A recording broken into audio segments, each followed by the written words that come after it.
Gardening is definitely not a cheap hobby to start out with. Let me start with that, but it doesn't have to break the bank. I'm going to share with you guys 5 tricks to saving money when you first start your garden. Also make sure to stay to the end because I have a few bonus items that made a huge difference in our food and gardening budget. My current garden is pretty complete. I still have a few fruit trees that I want to get, but most of the setup and layout is probably not going to change for a long time. I did not just spend a bunch of money and build out my entire garden all at once. All the tricks I'm going to be mentioning to you today, I personally used to grow my own food. I was pretty meticulous in making sure that I spent the least amount of money when I first started. Then I saved money at the grocery store and used that saving to slowly build out my garden. That includes my watering systems, the raised beds, fertilizers, all my tools. Everything came from the savings in my grocery bill over several years. I also got a few items like my arrow garden and my harvesting basket as Christmas and birthday gifts from my family because they know I'm a huge garden nerd. So let's jump right into it. I'm Katrina, this is Homegrown Florida. Make sure you hit that subscribe button for more videos just like this one.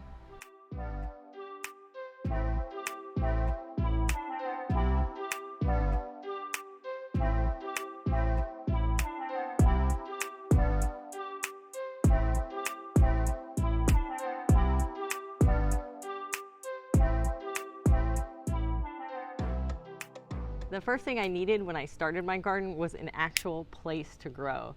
You have a lot of options here. My very first raised bed was actually made from some leftover 2x4s my husband had from a project he was working on. We used those to build a big 7x7 foot raised bed. You can use leftover wood like I did, or old items like worn out kiddie pools. I saw somebody using a washing machine, construction leftovers.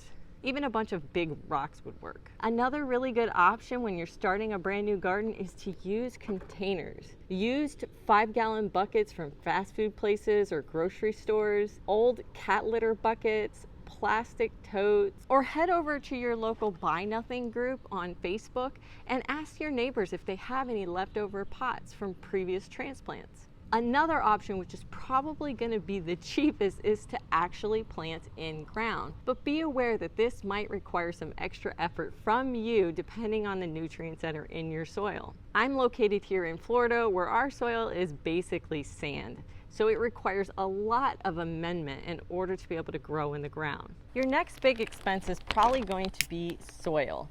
The cheapest option is making your own compost. Compost is amazing, but it does take some time to create, and it would take a lot to fill a raised bed with all compost. I have a few other options for you. Here in my county, we have a mulch composting program where they will let you come take as much as you want. Chip drop is another option to get wood mulch to fill a raised bed.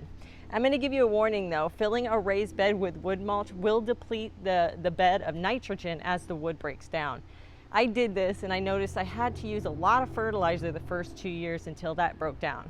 If you have some money you can use, your best bet is to get compost from a nursery and buy it by the square yard. If you can pick it up yourself, you will save even more money on the cost of delivery. I started all my raised beds with the composted wood mulch from my county on the bottom, and then only about 3 or 4 inches of good bulk compost. This worked really well for me. Watering is another pricey area. When we bought this house, we had a well already drilled and an irrigation system. We had a company come out and attach a micro sprayer system to our existing sprinkler system. And I'm able to schedule my watering on an app on my phone. This was one of the highest expenses but the actual water doesn't cost us anything since it is on a well system. However, we also collect rainwater in a rain barrel, what you see right here, if you can see past the rice I have going on here. I use this in between our regular watering schedule for like new plants that are just getting established or for watering my green stalk vertical gardens. You don't have to have this huge rain barrel. You can do something as simple as placing a 5-gallon bucket underneath one of your downspouts to collect the water.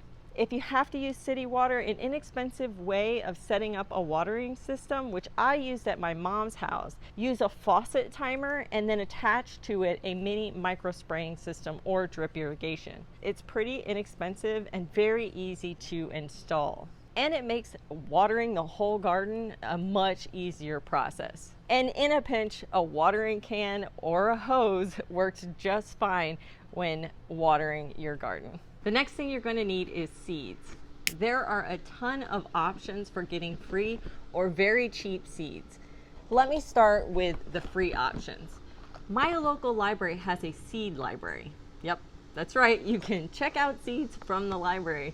I love that they are doing this now, so check out your local library, they might have one. Another free option is to get on your local seed exchange groups on social media where your neighbors are willing to send you some of their own seeds as long as you send them a self-addressed stamped envelope. I've been the recipient and the sender of lots of seeds from the group close to me. It's such a blessing early on. Once you get going with growing, you will want to also save your own seeds.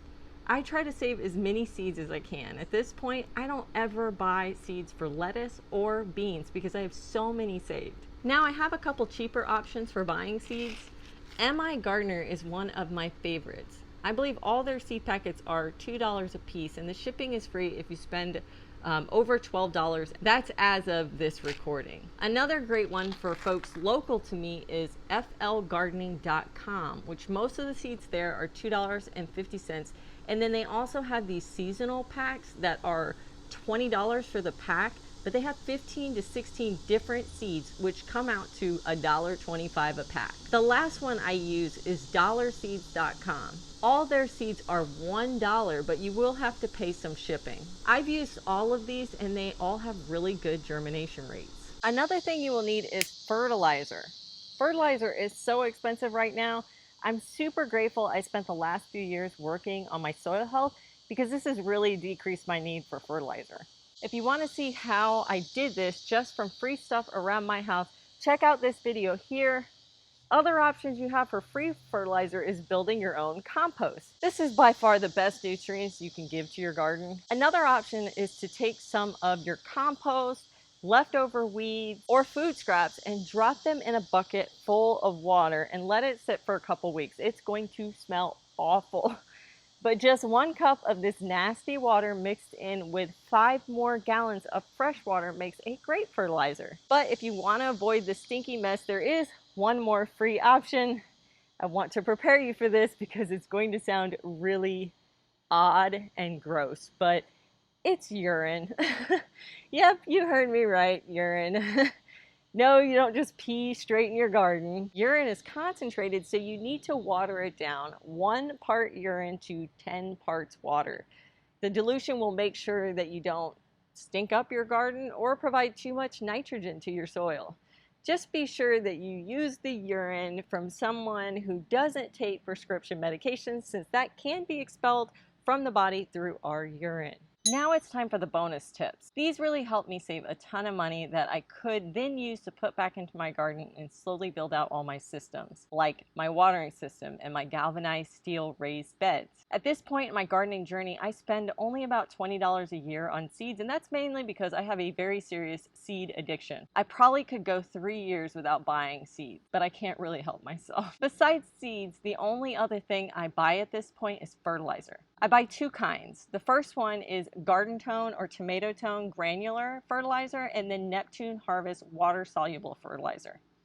I'll add both of these in the description below. I like these the best as an overall fertilizer across all my plants. I normally put the granular down when I put my plants down into the beds.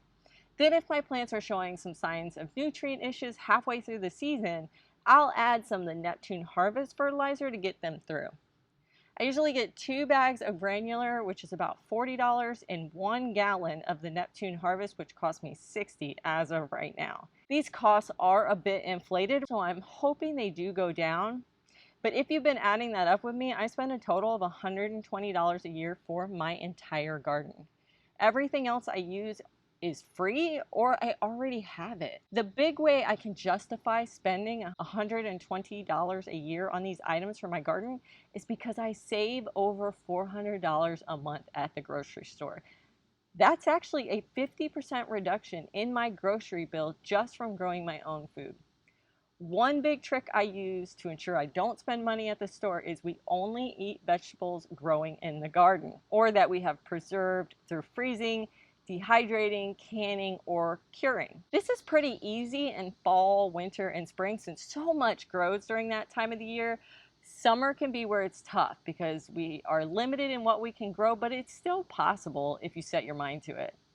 This summer I grew Everglade tomatoes, bell peppers, long beans, lots of different kinds of dry beans, Ethiopian kale, Swiss chard, sweet potatoes, and tropical squashes.